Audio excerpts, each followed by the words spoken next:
Selamat mendengarkan.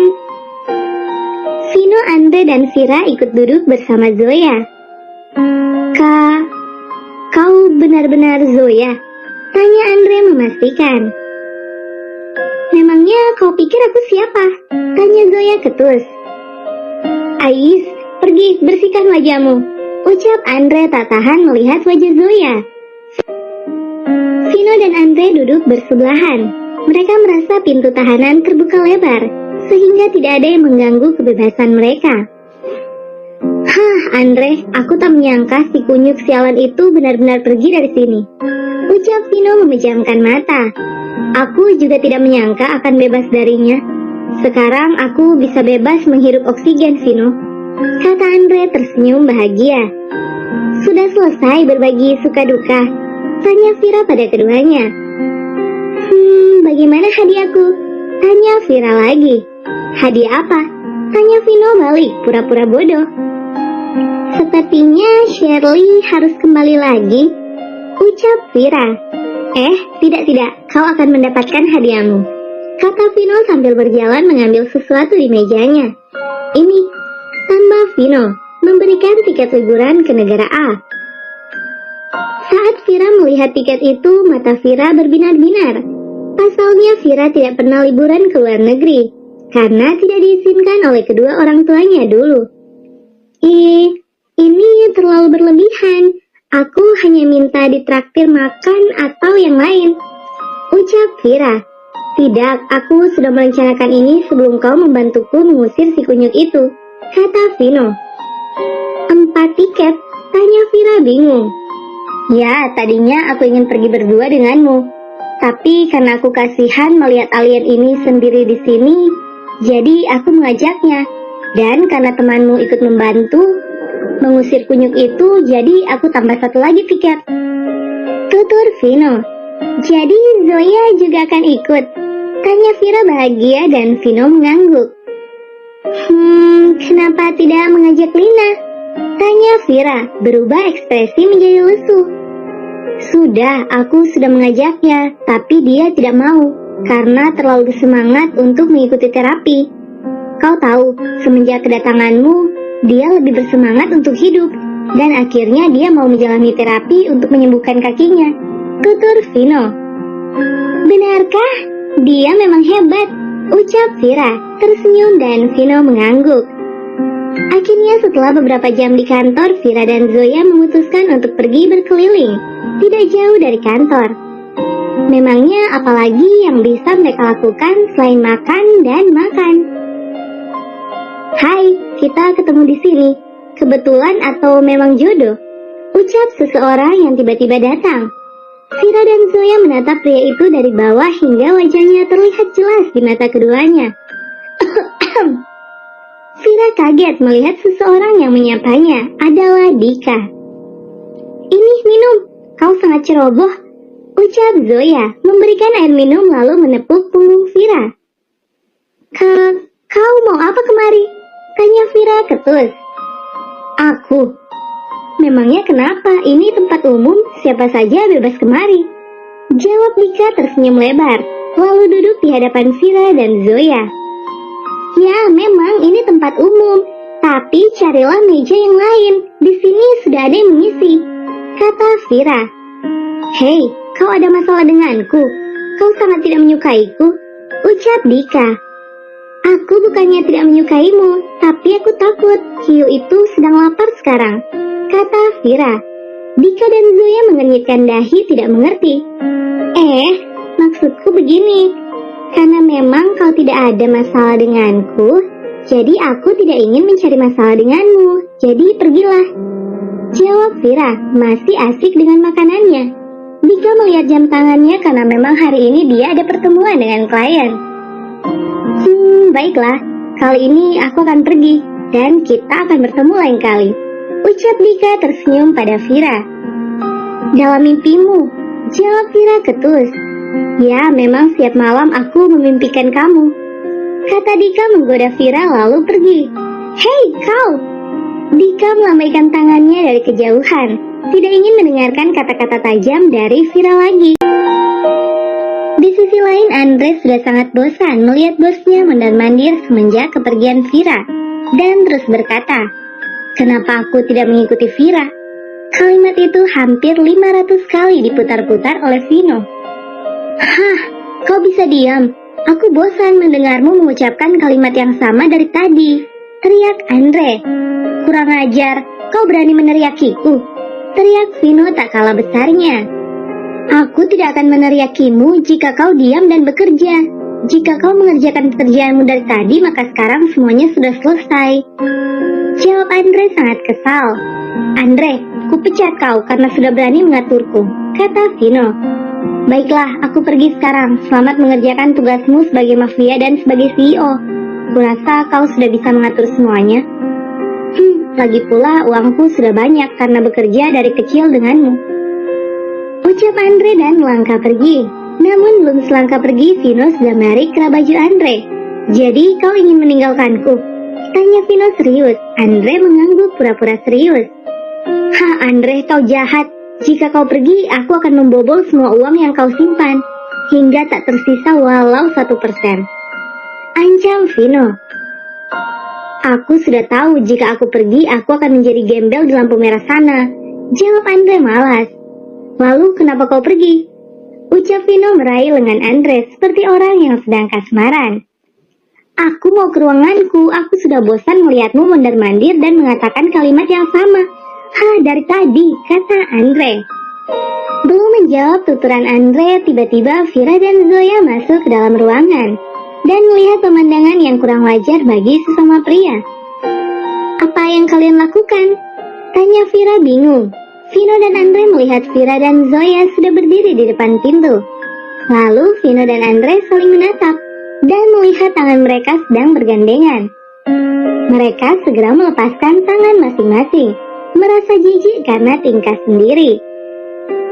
"Kami sedang mengkhawatirkanmu, dan aku mengajaknya untuk mencarimu. Tapi kau sudah kembali," kata Vino yang disetujui oleh Andre. "Kalian yakin?" tanya Vira. "Hai sudahlah, kau cerewet sekali. Ayo pergi makan," ajak Vino. "Kami sudah makan," ucap Vira melihat Zoya. Kalian saja yang pergi berdua," tambah Vira lagi, dan Vino dan Andre saling menatap. "Ih najis, aku masih menyukai wanita, bukan laki-laki kentang," ucap Andre lalu pergi dan menarik lengan Zoya keluar.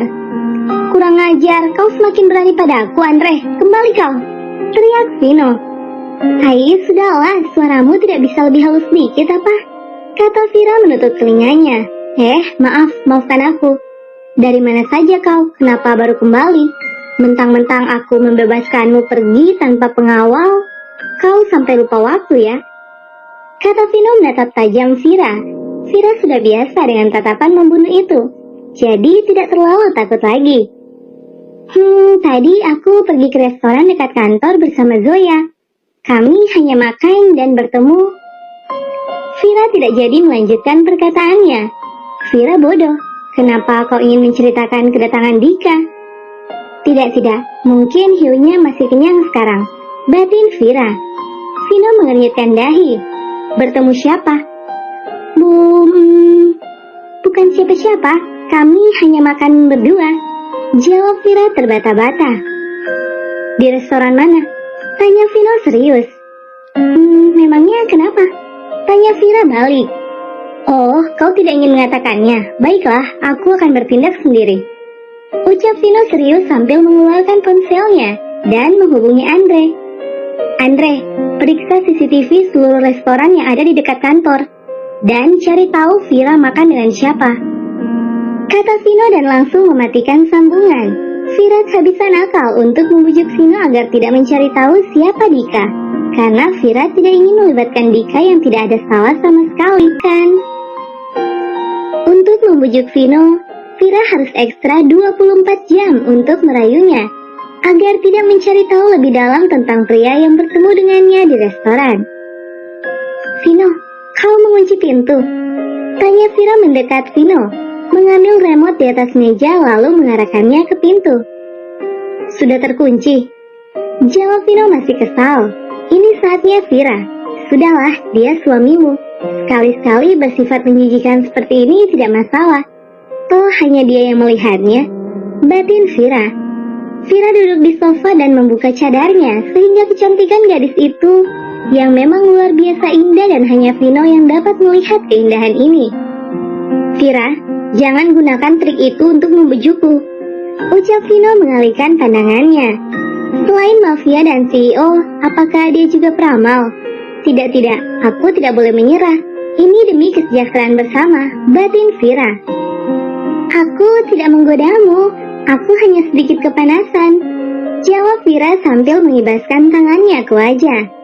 Iman Vino semakin menipis melihat tingkah gadis di sampingnya. Vira, imanku masih tebal, jangan coba-coba menggoyahkannya, ucap Vino. Hei, apa maksudmu? Aku tidak ingin mencuri imanmu, kata Vira semakin mengeluarkan aura penggoda. Vino menghela napas kasar karena sudah tidak tahan lagi melihat tingkah Vira. Vino takut dia akan melebihi batas yang membuat Vira takut padanya, dan akhirnya memilih mengalah. Dan ini adalah kekalahannya entah keberapa kali. Baiklah, katakan apa maumu, ucap Vino frustasi. Batalkan perintahmu terhadap Andre, jawab Vira cepat. Satu permintaan, satu syarat, dan itu jika kau mampu melakukannya, ucap Vino dengan seringai licik. Apa? Tanya Vira polos. Genggam tanganku, jawab Vino tersenyum tipis. Vira tersentak dan membulatkan mata ke arah Vino. Tidak masalah jika kau tidak mau, aku bisa menyuruh Andre mempercepat pekerjaannya, tambah Vino. Baiklah, tapi hubungi Andre dulu untuk membatalkannya, ucap Vira tanpa berpikir panjang. Vino tersenyum lebar dan mengeluarkan ponselnya untuk menghubungi Andre, membatalkan perintah yang tadi. Bayar hutangmu, ucap Vino dengan serius. Aku tidak punya uang. Kau bisa mengambil ATM yang kau berikan pada aku dan mengambil uang sepuasnya dari kartu itu, jawab Vira. Apa kau bodoh? Aku yang memberikan ATM itu padamu. Lalu kenapa aku sendiri yang mengambil uang di sana? Kata Vino kesal. Baiklah, kemari, ucap Vira sudah tidak ingin berdebat lagi. Vira tidak menunggu jawaban Vino. Dia berinisiatif sendiri mendekatkan diri pada Vino, lalu menggenggam tangannya. Vira, sini, ucap Vino menunjuk kepalanya untuk memberi kode agar dipijat. Ih, tidak mau, jawab Vira singkat. Baiklah, aku akan menghubungi An. Vira langsung bergegas memijat kepala suaminya. Meski hanya sebentar, Vino tersenyum tipis. Senang sekali tentunya. Begitu juga Vira yang langsung menghadap ke arah lain dengan rasa canggung. Sepertinya kali ini rencana Vira senjata makan tuan. Ayo pulang, sudah sore, ucap Vino memecah keheningan. Ya, kita memang harus pulang. Aku sudah frustasi berada di sini, walaupun hanya sehari, jawab Vira mengambil tasnya lalu keluar duluan dari ruangan Vino. Vino hanya tersenyum mengikuti Vira dari belakang. Bunda, aku sangat bersyukur bisa mengenal putrimu. Sekali lagi terima kasih telah mempercayaiku untuk menjaga Vira. Awalnya aku menikahi putrimu karena merasa bersalah karena kejadian waktu itu. Tapi kurasa aku mulai menyukainya, batin Vino. Kan? 1 minggu setelah pengusiran Shirley, kini tiba saatnya jadwal liburan yang pernah dijanjikan oleh Vino kepada Vira. Namun pagi ini belum terlihat sama sekali aroma kehidupan dalam kamar Vino dan Vira, karena memang mereka sangat malas bangun ketika waktu libur. Tapi sekarang Vino sengaja bangun terlebih dahulu untuk bersiap-siap karena jika menyuruh Vira bangun terlebih dahulu itu mustahil. Telinganya tidak berfungsi di pagi hari. Vira, sampai kapan kau akan tidur? Cepat bangun, ucap Vino membelai kepala Vira. Vira sebenarnya mendengar perkataan Vino, tapi pura-pura tuli, dia tetap seperti batu. Vira, ayo bangun, kau lupa kita akan pergi liburan, imbu Vino. Mendengar kata liburan, Vira membuka matanya lebar-lebar tanpa mengerjapkannya dan langsung menatap Vino. Jadwalnya hari ini, tanya Vira, langsung terduduk antusias. Vino mengangguk tersenyum. Jangan sampai terlambat, Karena ini kemauanmu yang tidak ingin menggunakan pesawat pribadi, jadi kita harus tepat waktu ke bandara, ucap Vino. Kau serius hari ini? Tanya Vira ulang, mengabaikan perkataan Vino sebelumnya. Apa wajahku seperti pembohong, sehingga kau tidak percaya? Sedikit, ucap Vira, mengukur dengan jarinya membuat dia kesal mendengar jawaban Vira. Sudahlah Vira, aku tidak ingin bertengkar denganmu pagi-pagi. Jangan merusak moodku pagi ini. Cepat pergi bersihkan dirimu dan bersiap-siap, kata Vino. Vira mengangguk dan bangun dari tempat tidurnya menuju kamar mandi. Hei negara impian, aku datang, teriak Vira sambil membuka pintu kamar mandi. Vino mengenyitkan dahi lalu menggelengkan kepala melihat tingkah kekanakan Vira. Lain Vino dan Vira, lain pula halnya dengan Andre dan Zoya. Mereka sedang sibuk mencari alasan agar ayah Zoya mengizinkan mereka pergi. Karena memang ayahnya sedikit overprotective terhadap putri sematawayangnya. Ayah, kami pergi liburan bukan hanya berdua, tapi berempat bersama Vira dan Tuan Vino, ucap Zoya sedikit ragu.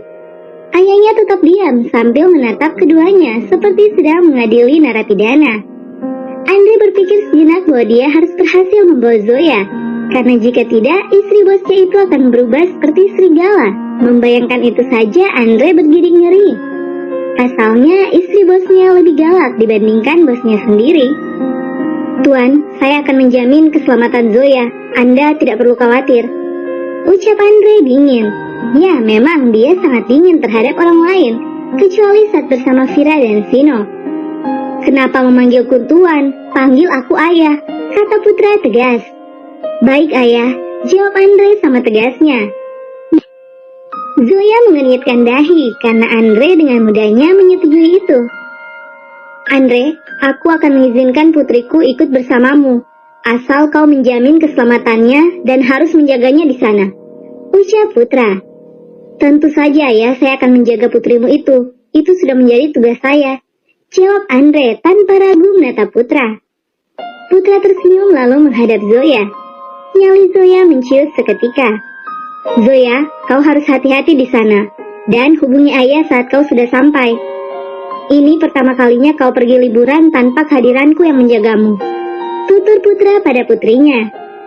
Baiklah ayah, aku akan menjaga diri di sana, jawab Zoya berusaha sesopan mungkin. Setelah mendapat izin, Andre dan Zoya pergi ke bandara, lalu bertemu dengan Vira dan Vino di sana. Kini Vira, Vino, Andre, dan Zoya turun dari pesawat. Mereka berdiri layaknya pasangan suami istri. Namun ya begitulah, Andre tidak peduli dan sangat dingin, tanpa banyak bicara. Berbeda 100% saat bersama Vira dan Vino. Andre, kenapa kau diam saja? Kau tidak senang liburan? Tanya Vira yang aneh sejak tadi melihat sifat Andre kembali saat mereka bertemu pertama kali. Vino hanya diam, tidak peduli karena dia sudah tahu Andre tidak akan banyak berbicara saat ada orang baru. Maaf Nona, saya hanya menjalankan tugas untuk menjaga Anda dan juga Tuan Muda Vino, jawab Andre sangat formal. Vira mengeringitkan dahi melihat sifat dingin Andre. Tapi, sudahlah Vira, ayo kita pergi ke villa, nanti kita terlambat, ucap Vino memotong kalimat Vira. Vira mengangguk setuju, lalu mengikuti Vino. Begitu juga dengan Zoya yang mengikuti Andre tanpa mengucapkan kata-kata. Situasi macam apa ini? Ini bukan liburan, tapi ajang perlombaan mencari es, batin Zoya. Mereka pun berangkat ke sebuah villa mewah yang ada di kota tersebut. Vira dan Zoya mengangas ketika melihat villa yang akan mereka tempati. Pasalnya villa tersebut tepat menghadap pantai, dengan pasir putih ditambah dengan kolam renang yang berhubungan langsung dengan air laut. Semakin menambah kecantikan villa tersebut. Vino, apakah ini tidak berlebihan? Pasti kau menyewa tempat ini sangat mahal. Apa kita pindah saja? Ucap Vira masih kagum dengan pemandangan di depannya. Ini villa milikku Vira, jawab Vino dengan santai sambil duduk di sofa. Vira membulatkan matanya, tidak percaya lalu mendekati Vino. Villa ini milikmu? Tanya Vira memastikan. Hei, kau lupa suamimu adalah pemilik Salvatuka yang disebut sebagai macan Asia. Dan kau lupa bahwa penghasilanku sebagai mafia bisa menampung hidupmu selama 20 keturunan. Jawab Vino. Vira mengerucutkan bibirnya. Aku tidak butuh uang dari hasilmu sebagai mafia. Jawab Vira ketus. Vino terkekeh, dia sudah menduga Vira akan kesal karena mengungkit-ungkit mafia. Baiklah, kamar kita ada di atas. Andre, antar Zoya ke kamarnya. Tita Vino. Saya tuan muda. Tanya Andre memastikan. Memangnya siapa lagi? Aku berbicara denganmu. Jawab Vino ketus. Kenapa tidak tuan muda saja yang mengantarkan Zoya ke kamarnya? Kata Andre malas. Andre brengsek. Teriak Vino dan Vira bersamaan. Andre terkejut mendengar suara yang hampir membuat telinganya berurusan dengan dokter. Tuan Vino, sebaiknya saya pergi sendiri, tidak perlu diantar. Ucap Zoya karena melihat Andre sedikit keberatan. Panggil aku Vino saja. Andre, jangan membantah lagi, antarkan Zoya ke kamarnya. Tita Vino. Baik tuan, jawab Andre membungkuk lalu mempersilahkan Zoya untuk jalan. Vino masih bingung dengan sifat Andre yang dari tadi sangat dingin. Vino, kenapa sikap Andre sangat dingin? Persis saat pertama kali aku bertemu dengannya. Kata Vira. Sudahlah, kau tidak perlu mengurus alien yang tidak ingin berhubungan dengan wanita itu. Jawab Vino. Dia gay. Tanya Vira lagi. Sembarangan, dia bukan gay, tapi dia sudah tidak ingin berhubungan dengan wanita. Karena beberapa alasan tertentu, jadi saat pertama kali bertemu denganmu, sikapnya dingin. Karena sebenarnya dia tidak menyukai kehadiranmu. Tapi lama-lama setelah mengenalmu, bahkan kau lebih galak dariku. Dia berusaha membuka dirinya dan beradaptasi denganmu. Jawab Vino. Kenapa jadi membicarakan alien sih? Ayo ke kamar. Ibu Vino menarik lengan Vira lalu membawanya ke kamar. Oke teman-teman, bab ini sudah selesai. Sampai ketemu.